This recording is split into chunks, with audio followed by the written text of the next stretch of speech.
अब आते हैं उसी जासूसी दुनिया की खबर पर, और अब आते हैं आज की कहानी के ऊपर। पिछले 2 दिनों से भारत और अमेरिका दोनों जगह एक रिपोर्ट बहुत सुर्खियों में है।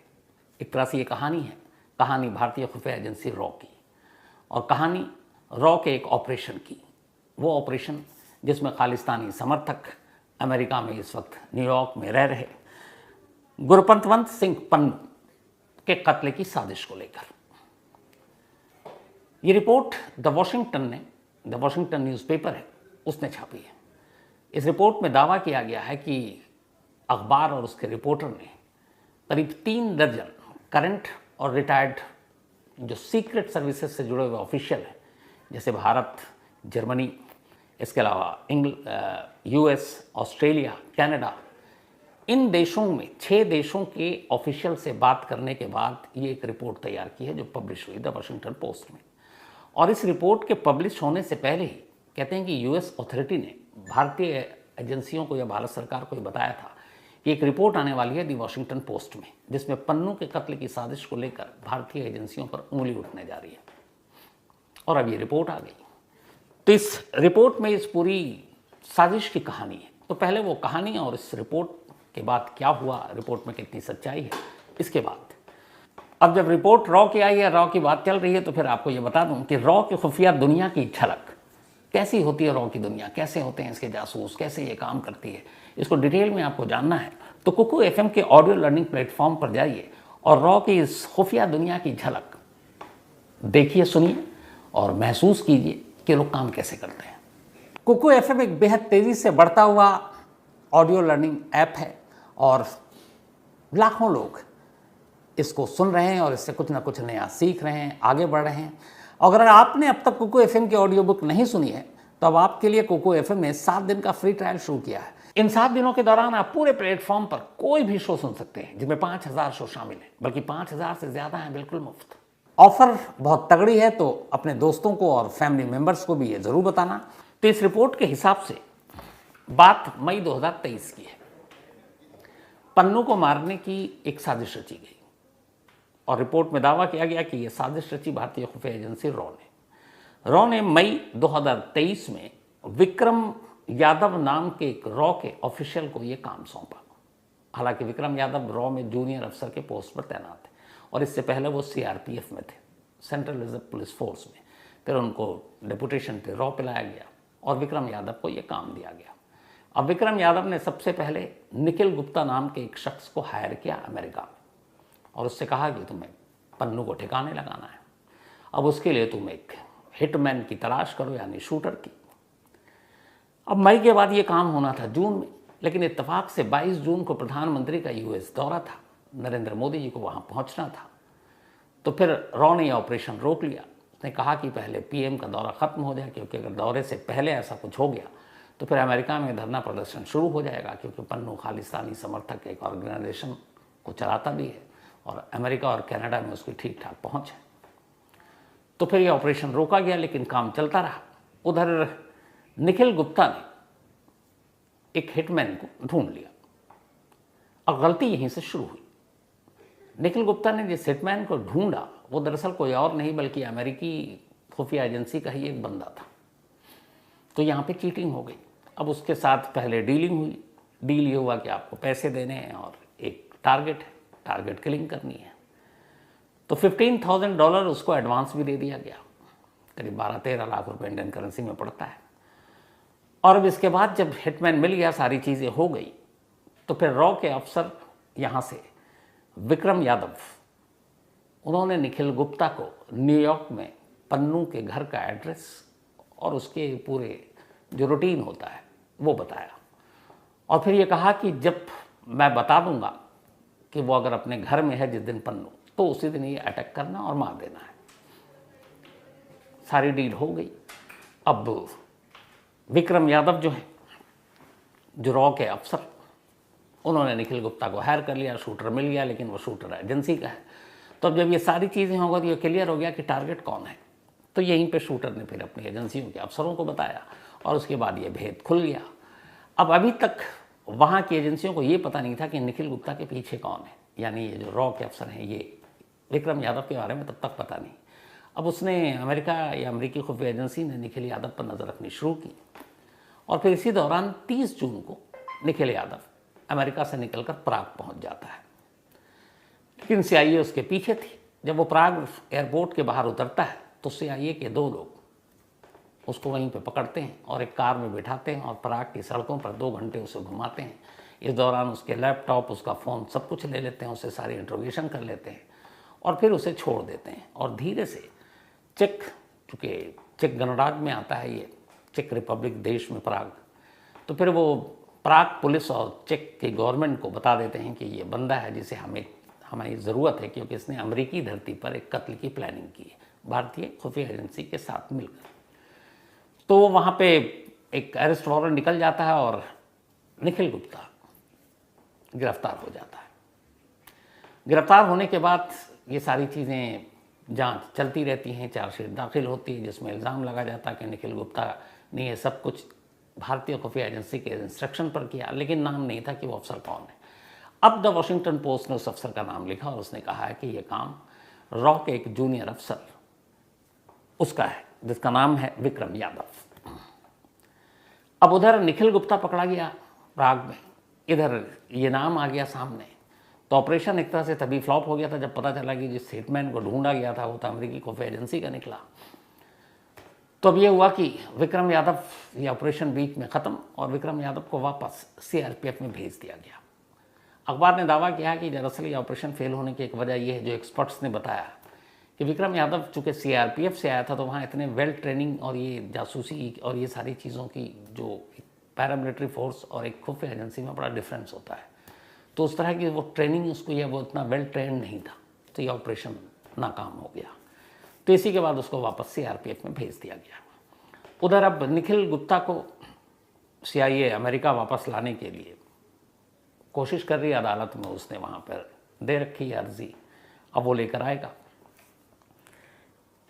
तो रिपोर्ट में ये तो रही पूरी साजिश की कहानी, लेकिन इससे ज़्यादा जो सीरियस और गंभीर बातें हैं इस द वॉशिंगटन पोस्ट की रिपोर्ट में वो ये है कि विक्रम यादव एक जूनियर अफसर है रॉ में, तो उसकी इतनी हैसियत नहीं है कि वो इतना बड़ा एक दूसरे देश की धरती पर इस तरीके के किसी ऑपरेशन को अंजाम दे।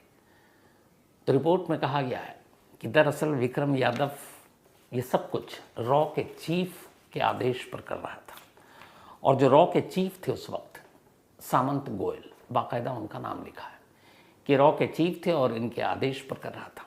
इतना ही नहीं, एक कदम आगे जाकर ये भी है कि अब रॉ के चीफ भी अमेरिका जैसे देश में या किसी भी विदेशी सरजमीन पर कोई भी देश की खुफिया एजेंसी जब कोई ऑपरेशन को अंजाम देती है तो अपनी मर्जी से नहीं देती है, बस कि इसके लिए फिर उसको ऊपर जाना होता है और टॉप लेवल पे।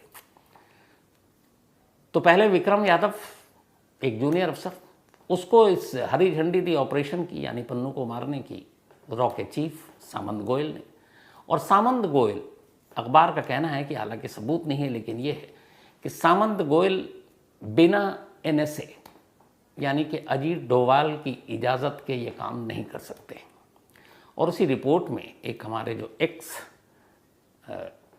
रॉ के चीफ रहे हैं, अभी कुछ वक्त पहले रिटायर हुए हैं, दुलात साहब, उनका भी इंटरव्यू, और इंटरव्यू में कोट करके रिपोर्ट कहता है कि जब भी रॉ ऐसे किसी ऑपरेशन को अंजाम देती है तो बिना NSA की जानकारी या परमिशन के नहीं देती है। यानी कि डायरेक्टली इस रिपोर्ट में उनका इंटरव्यू दिखाकर ये हवाला दिया गया है कि इसका मतलब है कि डोभाल को पता था और अजीत डोभाल की मर्जी के बिना ये नहीं हुआ है। अब सामंत गोयल के भी बारे में इसमें बताया गया कि सामंत गोयल पहले 2014-15 में शायद ये स्टेशन चीफ हुआ करते थे लंदन में रॉ के, लेकिन उस वक्त भी वहाँ कुछ खालिस्तानी समर्थकों और बाकी को लेकर कुछ ऐसी चीज़ें हुई कि तब ब्रिटिश गवर्नमेंट और MI5 ने, वहाँ की खुफिया एजेंसी ने, इस पर अपना विरोध जताया और सामंत गोयल को ये कहा कि हम आपको या तो एक्सपेल कर देंगे इस देश से और या आप देख लीजिए। तो कहते हैं कि एक्सपेल हो उससे पहले ही सामंत गोयल खुद ही लंदन से न्यू दिल्ली चले आए। तब ये स्टेशन चीफ हुआ करते थे। फिर आने के बाद धीरे धीरे इन्होंने तरक्की की और 2019 में ये रॉ के चीफ बने। रिपोर्ट एक और लाइन कहती है वो ये कि जिस दिन 30 जून 2023 को जब निखिल गुप्ता को प्राग में CIA के लोगों ने पकड़ा और उसके बाद फिर वो प्राग के अभी जेल में, उसी 30 जून को निखिल गुप्ता की अरेस्ट के बाद चूंकि ये भांडा फूट गया, तो रिपोर्ट ये कहता है कि सेम 30 जून को ही सामंत गोयल रॉ चीफ ने अपने पद से इस्तीफा दे दिया। अब सवाल है कि द वॉशिंगटन पोस्ट की इस रिपोर्ट में कितनी सच्चाई है। तो जितने भी एक्सपर्ट हैं, खासतौर पर अगर हम भारत की बात करें, इस रिपोर्ट के छपने के बाद विदेश मंत्रालय ने अपना एक स्टेटमेंट दिया है और उन्होंने कहा कि ये रिपोर्ट पूरी तरह से बकवास है और कहीं से भी कोई रॉ का ऑपरेशन नहीं है।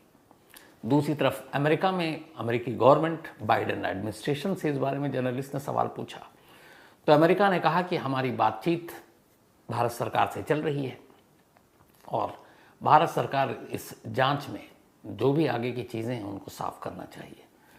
तो भारत का स्टैंड ये है कि इस ऑपरेशन में पन्नू को मारने की साजिश में हमारा कोई हाथ नहीं है, ना ऐसी कोई प्लानिंग की। लेकिन ये रिपोर्ट कुछ और चीज़ें भी कहता है। वो कहता है कि हाल के वक्त में अमेरिका, कनाडा, ब्रिटेन, ऐसी कई जगहों पे, पाकिस्तान, ऐसे संगठन या ऐसे जो भारत विरोधी लोग हैं उनको मारा गया है और ये सारा काम खुफिया एजेंसी रॉ के ही जरिए हो रही है। उसमें यह भी कहा गया कि रॉ बहुत सारे ऑपरेशन में क्रिमिनल सिंडिकेट की मदद ले रही है, यानी वो अपराधी जिनके बाकी के देशों में ठीक ठाक पहुंच है, तो ऐसे क्रिमिनल सिंडिकेट के जरिए वो अपने दुश्मनों को निपटा रही है। जासूसी की दुनिया में अक्सर ऐसा होता है कि आपके पास इतने सारी चीज़ें नहीं होती, तो एक दुश्मन देश में घुसकर ऑपरेशन को अंजाम देने के लिए बहुत पुरानी ये चली आ रही है कि वहाँ अगर कोई ऐसा क्रिमिनल सिंडिकेट है तो उसके ज़रिए मदद दी जाती, चाहे वो अपना देश का हो या दूसरे देश का हो। इसके साथ ही इसी के हवाले से रिपोर्ट में ये भी कहा गया, 2-3 ऐसे एग्जाम्पल दिए गए हैं। उन्होंने कहा कि एक रॉ के 2 लोगों को ऑस्ट्रेलिया ने कुछ वक्त पहले वहाँ की एयरपोर्ट और डिफेंस सिस्टम की जासूसी करने के इल्ज़ाम में डिपोर्ट कर दिया था, भारत वापस भेज दिया था। सेम जर्मनी के एक इंसिडेंट की बात की गई, ब्रिटेन में हवाला दिया गया यही सामंत गोयल का कि उनको वहाँ से एक्सपेल करने की धमकी दी गई थी, जिसके बाद वो खुद ही नहीं दिल्ली लौट आए। तो इस पूरी रिपोर्ट में द वॉशिंगटन पोस्ट सीधे सीधे निशाना लगा रहा है कि ये ऑपरेशन जो पन्नू को मारने का था, और इससे पहले निज्जर का ये मामला हो चुका था कनाडा में, निज्जर को एक गुरुद्वारे के बाहर गोली मारी गई थी और उसके बाद भारत और कनाडा के रिश्ते बड़े ख़राब भी हुए। जो जस्टिन ट्रूडो हैं, जो कनाडा के प्राइम मिनिस्टर, उन्होंने ओपनली इल्ज़ाम लगाया कि इसमें भारत का हाथ है, भारतीय खुफिया एजेंसियों का हाथ है। फिर दोनों के रिश्ते बड़े ख़राब हुए और उन्होंने ये भी कहा कि 5 आइज़ को भी पता है, निज्जर की सारी रिपोर्ट दे दी है, तो उस मामले की भी इंक्वायरी चल रही है। अब पन्नू के इस मामले की, क्योंकि अमेरिका का ये कहना है कि हमारी धरती पर कोई बाहरी आकर अगर इस तरीके की हरकत करेगा तो हम जो भी कानून और इंसाफ हमारा है उसके हिसाब से कार्रवाई करेंगे। पन्नू के मामले में जो निखिल गुप्ता है, वह उसकी अभी चार्जशीट लगभग वहाँ के जस्टिस डिपार्टमेंट ने दायर कर दी है। साथ ही उसको पराग से लाने की कोशिश की जा रही है। लेकिन अब ये जो नाम आया है कि इस पूरे मामले में जो यादव, विक्रम यादव, ये मेन मैन जिसने अमेरिका में सारी चीज़ों की तैयारी की थी, इसी रिपोर्ट में पन्नू की भी कभी इंटरव्यू है और ये भी कहा गया इस रिपोर्ट में कि जिस हिटमैन को हायर किया गया था, जिस शूटर को इस काम के लिए निखिल गुप्ता के ज़रिए, उसे ये कहा गया था कि ये एक टारगेट अभी ऐसे बहुत सारे टारगेट हैं, तो कम से कम 4-5 ऐसे टारगेट और हैं जिन्हें निपटाना है। रिपोर्ट में ये भी है कि इसके बाद FBI ने 4-5 ऐसे लोगों को जो अमेरिका में रह रहे हैं, जो भारत विरोधी बयान देते हैं या खालिस्तान के सपोर्ट में बयान देते हैं, उनको FBI की टीम ने जाकर बाकायदा आगाह किया था कि आप लोगों की जान को खतरा है, तो अपनी देख लो। तो अब ये रिपोर्ट आई है और इस रिपोर्ट के बाद दोनों तरफ बाकायदा सुर्खियों में भी है, चर्चा भी हो रही है। तो अभी तक जो आपको कहानियां सुनाता रहा था मैं, जासूसी की दुनिया की बहुत सारी सुनाई है, रॉ की, CIA की, MI5 की, मोसाद की, KGB की, तो सारी पुरानी कहानियां थी। अब ये जो 2 दिन से हो रहा है, ये बिल्कुल ऐसा लग रहा है कि जासूसी दुनिया में सब कुछ ऐसे ही होता होगा। पढ़कर, सुनकर, मौका मिले तो आप लोग देखिए, वो शायद सोशल मीडिया पर भी है, जो इसकी रिपोर्ट है द वॉशिंगटन पोस्ट की। ऐसा लगता है कि जैसे जासूसी ही कहानी लिखी। तो अब इसमें क्या सच है, क्या गलत है, ये तो जांच के बाद पता चलेगा। लेकिन इस रिपोर्ट पर हर तरफ चर्चा हो रही है, तो मुझे लगा कि फिर जासूसी से जुड़ा हुआ मामला है, तो क्यों ना जासूसी कहानी की तरह इसको आपके सामने रखूं। तो फिलहाल आज कहानी में इतना ही।